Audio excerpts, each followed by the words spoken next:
உனது குரு YouTube channel அடியார்களுக்கு வணக்கம். விநாயகரின் அறுபடை வீடுகளும் அவரை வணங்குவதால் ஏற்படும் பலன்களையும் தெரிந்து கொள்வோம். திருவண்ணாமலை அல்லல் போக்கும் விநாயகர். இவ்விநாயகர் பற்றியே அல்லல் போம் வல்வினை போம் அன்னை வயிற்றில் பிறந்த தொல்லை போம் என அவ்வை பிராட்டி பாடியுள்ளார். இவரை வழிபட நமது வாழ்வில் உள்ள அல்லல்கள் அனைத்தும் தீரும்.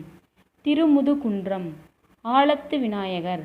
திருமுதுகுன்றம் என்ற விருதாச்சலத்தில் ஆலத்து விநாயகர் அருள் புரிகிறார்.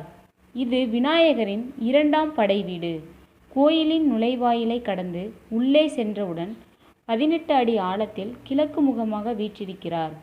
இவரை வழிபட செல்வமும் கல்வியும் மற்றும் சீரான வாழ்வும் நம்மை வந்து சேரும்.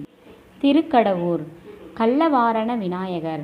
மூன்றாம் படைவீடான திருக்கடவூரில் இவர் கள்ளவாரண விநாயகர் என்ற பெயரில் அருள் புரிகிறார்.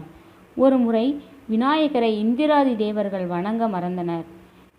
இதனால் அமிர்த கலசத்தை விநாயகர் மறைத்து வைத்தார். இவரை வழிபட நீண்ட ஆயுளை தருவார். மதுரை காரியசித்தி விநாயகர்.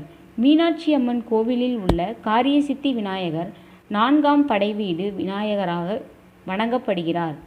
இவர் அம்மன் சன்னதிக்கு செல்லும் வழியில் ஊஞ்சல் மண்டபம் அருகில் உள்ளார்.